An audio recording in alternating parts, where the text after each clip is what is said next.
keyakinannya semakin mantap, ya, fikrohnya, pemahamannya tentang dakwah, ya, semakin yakin pertolongan Allah Subhanahu wa Ta'ala. Gitu. Ya, ternyata perjuangan itu tidak harus dengan selalu dengan mengangkat senjata. Ada juga peperangan dengan perjuangan strategi, politik, perjanjian dan lain sebagainya. Gitu.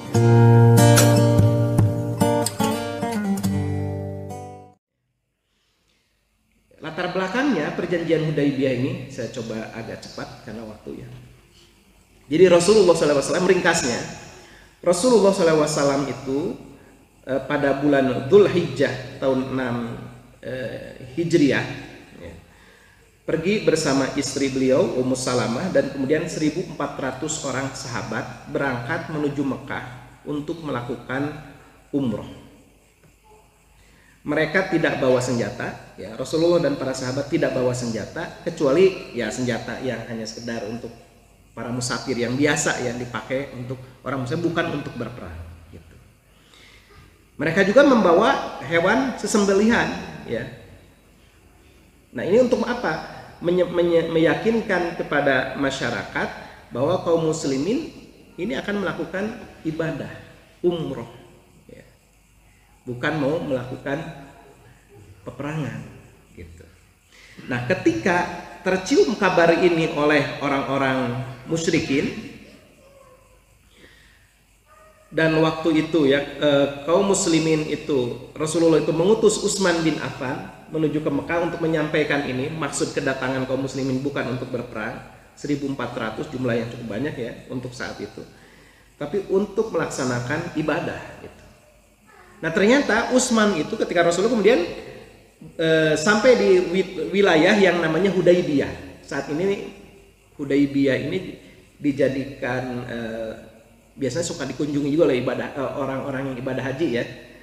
Ada masjid, bekas-bekas masjid yang dibangun pada masa kekhalifahan siapa gitu ya. Masih ada tuh di sana ya, di wilayah Hudaibiyah itu. Masih ada sampai sekarang itu. Nah, orang boleh ya melakukan umroh itu mikotnya dari sana, gitu. Mikot untuk umroh dari sana. Ada orang yang suka mikotnya dari sana, gitu. Nah, menunggu para sahabat Rasulullah dan para sahabat di wilayah Hudaibiyah itu kurang lebih sekitar 20-30 kilo menuju ke Mekah lah, ya, Hudaibiyah itu. Ternyata Utsman bin Affan ini kok nggak pulang-pulang. Tersiar kabar bahwa Utsman bin Affan itu sudah dibunuh. Tidak ada terdengar kabar, tapi ini kan kabar palsu ya. Sudah dibunuh. Akhirnya Rasulullah SAW, ya karena memang tidak ada wahyu ya yang menjelaskan tentang hal itu, karena suatu hikmah ya. Akhirnya Rasulullah juga mengira memang berita itu benar. Karena tidak ada wahyu, jadi Rasulullah itu tidak tahu hal yang gaib kecuali diberikan wahyu gitu ya. Ini menjadi bukti. Maka Rasulullah kemudian membaiat para sahabatnya, ya, membaiat para sahabatnya untuk berjuang, ya, untuk berperang. Yang tadinya memang untuk apa? Untuk membela Utsman bin Affan yang telah dibunuh. Gitu. Kabarnya kan sudah dibunuh. Jadi dibaiat 1.400 orang itu untuk siap berperang dengan senjata seadanya, gitu. Bukan senjata perang sebetulnya, hanya sekedar berdoglah gitu ya. Yang untuk sekedar berlindung gitu. Dibaiat semuanya, itu yang disebut dengan baiatur ridwan. Itu diceritakan di dalam Al-Qur'an ya.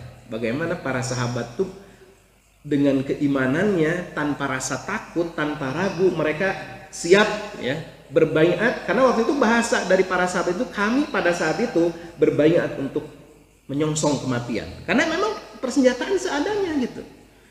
Ya bisa dikatakan kalau sekarang kayak orang bunuh diri aja gitu, bawa senjata, cuman bawa bedog gitu, melawan orang-orang yang dengan persenjataan lengkap gitu. Maka ungkapan dari para sahabat waktu itu, kami berbaiat untuk mati gitu. Bahasanya. Ya. Nah, ketika mendengar hal seperti itu, maka orang-orang Quraisy mengutus Suhail bin Amr.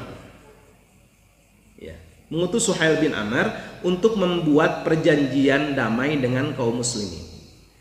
Karena begini, kalau para sahabat dibiarkan masuk gitu ya, nanti orang-orang Quraisy itu khawatir apa kata kabilah-kabilah Arab ya, ketika menyaksikan orang Quraisy ini tidak bisa berbuat apa-apa gitu. Tapi ingin menunjukkan bahwa orang Quraisy ini ngatur kaum muslimin gitu. Ya, ngatur kaum muslimin. Jadi punya kekuatan, punya power gitu. Ini menunjukkan itu sebetulnya perjanjian damai yang diajukan oleh orang Quraisy itu. Jadi Suhail bin Amr waktu itu dia mengajak kepada kaum muslimin, kepada Rasulullah untuk perjanjian damai gencatan senjata. Tidak berperang selama 10 tahun. Salah satu poinnya itu. Tidak berperang selama 10 tahun. Itu yang disebut dengan Sulhu Hudaibiyah atau perjanjian Hudaibiyah. Nah, ketika ada tawaran seperti ini kepada Rasulullah SAW, Rasulullah kemudian ya, menyebutkan dalam sebuah hadis ya, hadis riwayat Bukhari, demi zat yang jiwaku di tangannya, ya, tidaklah mereka meminta sesuatu hal yang menyebabkan mereka mengagungkan kemuliaan Allah kecuali aku akan memberikan sesuatu itu. Maksudnya begini, kata Ibnu Hajar dalam Fathul Bari disebutkan, maksud Rasulullah mereka mengagungkan kemuliaan Allah adalah mereka meninggalkan peperangan di tanah haram. Jadi maksudnya begini, ketika mereka mau menawarkan sesuatu yang baik, berdamai, tidak perang, kalau perang juga itu di tanah haram gitu ya, maka Rasulullah akan menyambutnya gitu. Nah, kemudian kalau dalam riwayat Ibnu Ishaq dinyatakan ya, bahasanya itu, jika mereka meminta kepadaku sesuatu yang dapat menyambung kekerabatan, maka aku akan menyambungnya. Artinya ini kan orang minta damai. Ya kalau memang betul-betul tulus damai, ya kita berdamai gitu ya. Gitu. Berdamai dengan mereka. Nah, Rasulullah SAW pada saat itu ketika bersikap seperti itu, ya, kemudian juga Rasulullah seolah-olah mengalah kepada Suhail bin Amr, para sahabat ini menjadi kurang menerima apa yang dilakukan oleh Rasulullah. Seolah-olah Rasulullah itu tunduk kepada keinginan orang-orang Quraisy. Apa salah satunya? Ketika itu ya, Rasulullah memanggil juru tulis yang di dalam sebuah riwayat disebutkan juru tulis itu adalah Ali bin Abi Thalib. Kemudian kata Rasulullah, tulislah dalam perjanjian Hudaibiyah itu Bismillahirrahmanirrahim, kata Rasulullah. Kemudian Suhail ketika mendengar seperti itu, kata Suhail, jangan dulu. Apa tulisan Bismillahirrahmanirrahim? Kami nggak kenal tuh siapa Ar-Rahman Ar-Rahim.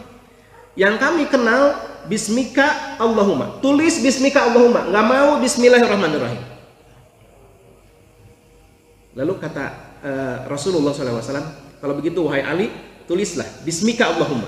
Jadi dalam surat-surat perjanjian orang Quraisy, ya orang-orang jahiliyah itu tulisannya Bismika Allahumma, dengan namamu wahai Tuhanku. Gitu. Kami nggak kenal siapa Ar-Rahman, siapa Ar-Rahim. Kami nggak kenal Bismillahirrahmanirrahim. Tulis Bismika Allahumma. Kemudian Rasulullah, ya udah tulis Bismika Allahumma. Nah, para sahabat waktu itu sudah gemes, ya karena kok Rasulullah tunduk ya, tanda kutip tunduk kepada keinginan orang-orang Quraisy. Ya. Kemudian setelah itu kata Rasulullah, tulis ya, inilah ya perjanjian yang diputuskan oleh Muhammad Rasulullah dengan, nah baru sampai situ kata Suhail, Muhammad Rasulullah, kalau kami mengakui engkau adalah Rasul Allah, nggak akan ada peperangan antara kami dengan kalian. Gitu. Nggak mau ditulis Muhammad Rasulullah, tulis Muhammad bin Abdullah, Muhammad anak Abdullah. Lalu kata Rasulullah, ya udah tulis Muhammad bin Abdullah. Ya. Kemudian Rasul mengatakan, demi Allah, sesungguhnya aku ini benar-benar Rasul Allah. Ya, meski kalian mendustakannya, kata Rasulullah. Tulis Muhammad bin Abdullah, Muhammad bin Abdullah.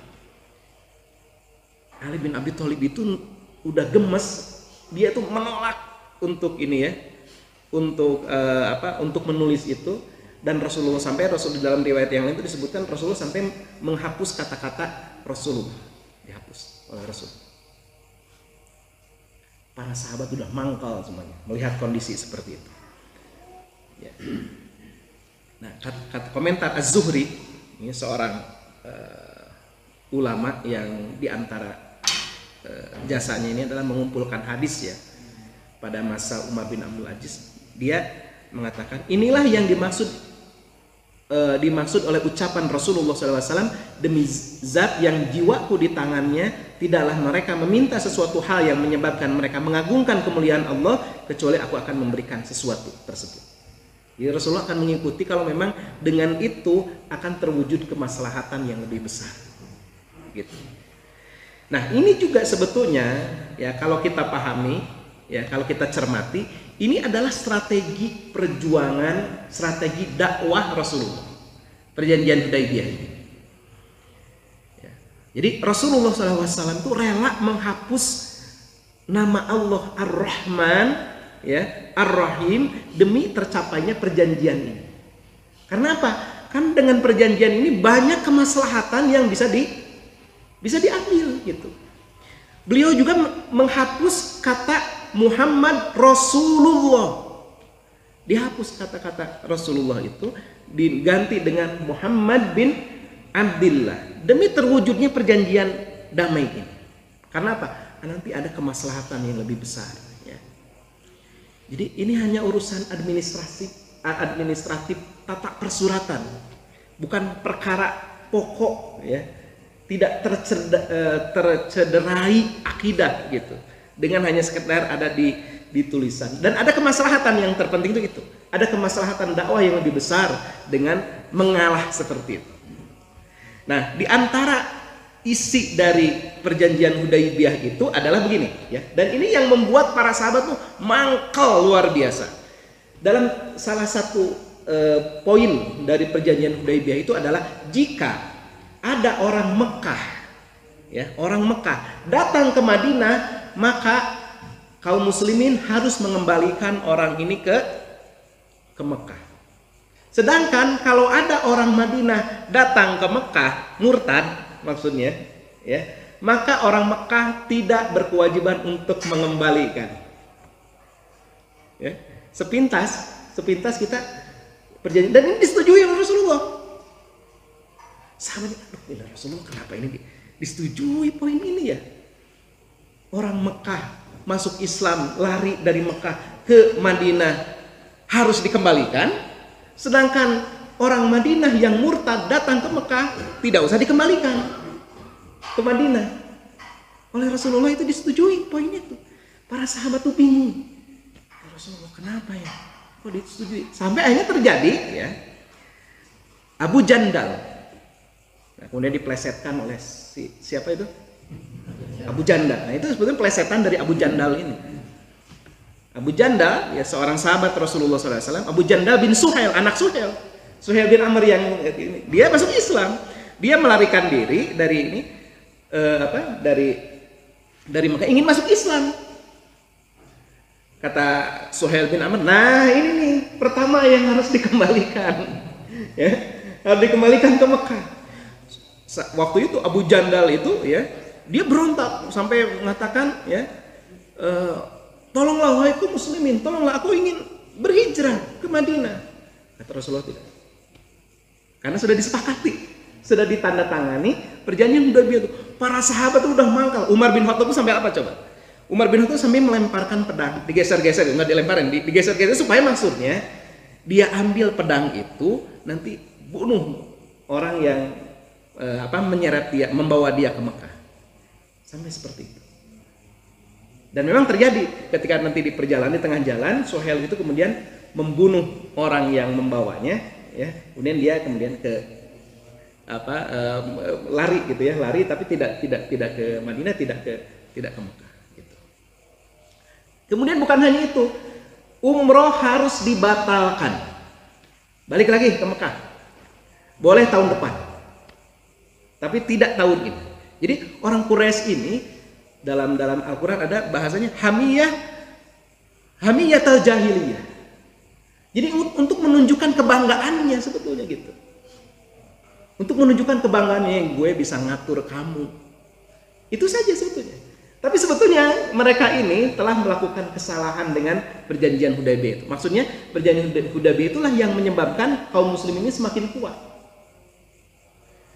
Coba kaum muslimin sudah berjalan, perjalanan itu dari Mekah ke Madinah itu 7 sampai 8 hari perjalanannya. Kalau zaman sekarang pakai bus 6 jam nih dari Madinah ke Mekah 6 jam gitu. Kalau dulu 7 sampai 8 hari perjalanan dari Madinah ke Mekah. Tiba-tiba sudah hampir dekat, tinggal 20 kilo atau 30 kilo lagi menuju ke Mekah, harus balik lagi. Para sahabat semakin mangkal perjanjian Hudaybiyah tadi ya. Poin-poinnya seperti itu merugikan kaum muslimin. Kemudian mereka harus balik lagi ya. Gemes mereka semua. Marah mereka semua itu. Ya. Dan mereka sudah berbaiat untuk perang gitu. Nggak jadi perangnya. Suruh balik lagi gitu. Nah disitulah yang sudah nggak tahan Umar bin Khattab. Umar bin Khattab kemudian datang kepada Rasulullah. Sampai ucapannya begini. Ya. Ini Umar menceritakan sendiri. Ketika setelah perang perjanjian Hudaybiyah itu dia datang kepada Rasulullah. Kemudian lihat bahasanya. Ya Rasulullah, bukankah engkau ini benar-benar Nabi Allah? Nabi Allah. Bukankah engkau ini Rasul Allah? Coba bahasanya lihat ya. Sampai ini nanti disesali oleh Umar bin Khattab kalimat ini. Karena Umar bin Khattab sampai kemudian dia menjalankan untuk menebus ini, dia membebaskan budak, kemudian dia melakukan amal soleh gitu ya, berinfak dan lain sebagainya. Karena dia mengatakan kata-kata seperti ini kepada Rasulullah. Kata Rasulullah, iya benar, aku Nabi Allah, aku ini Rasulullah. Kemudian kata Umar, ya Rasulullah, bukankah kita ini berada di pihak yang benar dan mereka berada di dalam kebatilan? Iya, kata Rasulullah, benar gitu ya. Lalu kata Umar, ya Rasulullah, kalau begitu mengapa kita menimpakan kehinaan ya pada agama kita ini? Jadi Umar memandang perjanjian Hudaybiyah ini adalah sebuah perendahan diri di hadapan kekufuran. Mengapa kita menimpakan kehinaan pada agama kita ini? Kata Umar bin Khattab. Lalu jawaban Rasulullah apa? Wahai Umar, sesungguhnya aku ini adalah Rasul Allah. Aku adalah Rasul Allah dan aku tidak akan durhaka kepadanya. Maksudnya ini adalah perintah Allah gitu. Bukan atas kehendak Rasulullah SAW. Dan dia pasti akan menolongku, wahai Umar. Kemudian kata Umar, aku bertanya, ya Rasulullah, bukankah engkau mengatakan bahwa kita ini akan mendatangi Baitullah untuk bertawaf di sana dengan aman? Lalu kata Rasulullah, iya. Tetapi apakah aku mengatakan bahwa itu akan terjadi tahun ini? Kata Umar, ya enggak sih gitu ya. Lalu kata Rasulullah, sesungguhnya kamu akan datang ke Baitullah dan tawaf di sekitarnya. Tidak tahun ini, insya Allah tahun depan. Para sahabat yang lain juga protes. Ya, kekecewaan mereka ini sangat besar gitu ya. Dan maka ketika mereka ini kan ini batal nih, udah niat umroh, tidak jadi umrohnya, maka untuk mereka tahalul, kemudian mereka memotong hadyu, ya, memotong hadyu gitu.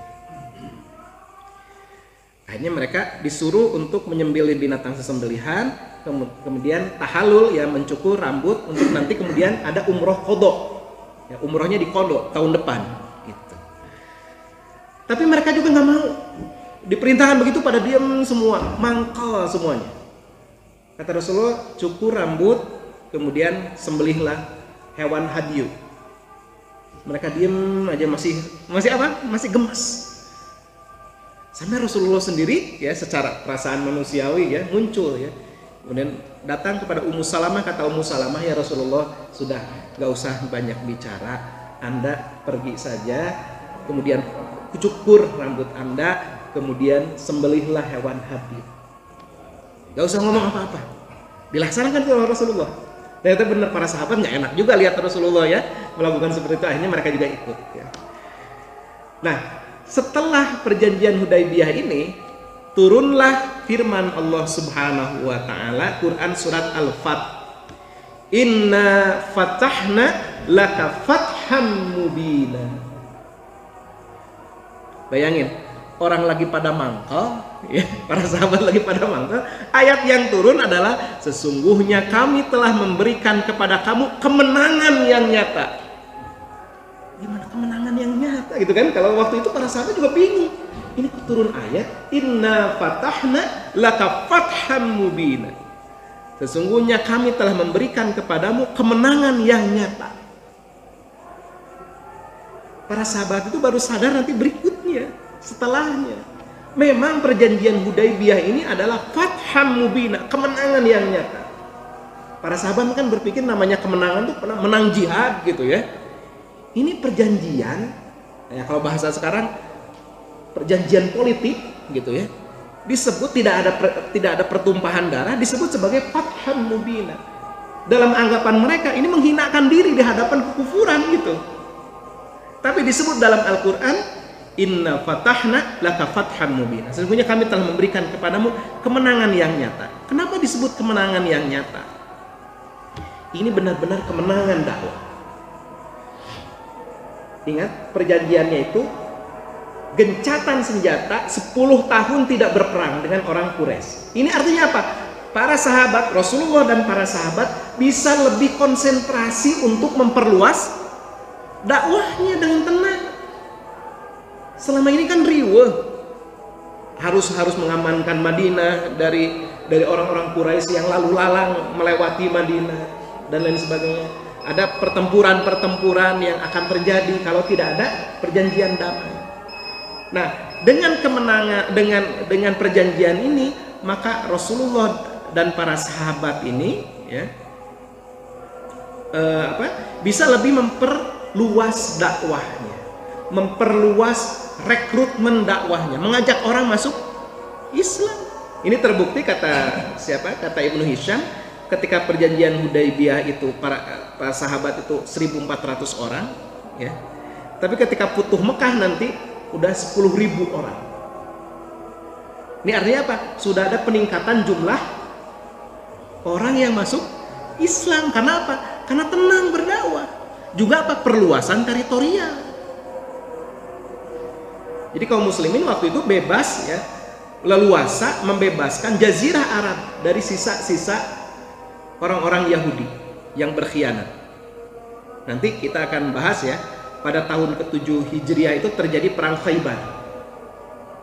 Ini Khaybar, wilayah Khaybar saat ini. Ini benteng-benteng Yahudi masih ada, sampai saat ini masih ada seperti ini. Ya. Ini tanah Khaybar yang dikuasai oleh orang-orang Yahudi, di mana di sana itu terbanyak atau terdapat kebun kurma yang sangat luas. Sampai Aisyah radhiyallahu anha itu mengatakan, kami sejak hijrah itu tidak pernah makan kurma dengan kenyang kecuali setelah perang Khaybar. Jadi ghanimahnya itu luar biasa besar dalam perang Khaybar itu. Nah, ini terjadi karena kaum muslimin konsentrasi untuk memerangi sisa-sisa Yahudi yang berkhianat itu gitu. Dalam perang Khaybar. Ini perang yang sebuah fenomenal karena sejak perang inilah tidak ada lagi Yahudi di wilayah Madinah. Sejak perang Khaybar itu terusir dari Madinah. Padahal sebelumnya Yahudi ini adalah dia merupakan penduduk pertama ya wilayah Madinah. Sebelum orang Arab datang ke Madinah, orang Yahudi dulu yang tinggal di Madinah itu. Dulu namanya Yastrib ya, Yastrib. Nah, jadi eksistensi kekuatan umat Islam ini semakin kuat gitu ya, semakin kuat. Kata Muhammad Izzah Darwazah ini ya, dalam salah satu bukunya dia mengatakan tidak diragukan bahwa perjanjian damai yang dinamai Al-Quran dengan kemenangan yang nyata tadi Fatham Mubina benar-benar berhak mendapatkan nama tersebut. Bahkan dapat dikatakan bahwa peristiwa itu merupakan fase penentu dalam sirah nabawiyah, sejarah Islam dan kekuatannya. Atau dengan kata lain, peristiwa terbesar sepanjang sejarah. Jadi perjanjian Hudaybiyah itu disebut sebagai peristiwa terbesar sepanjang sejarah. Sebab Quraisy mengakui Nabi, Islam, serta eksistensi kekuatan umat Islam. Gitu. Jadi keberadaan umat Islam diakui dengan adanya perjanjian itu kan, gitu.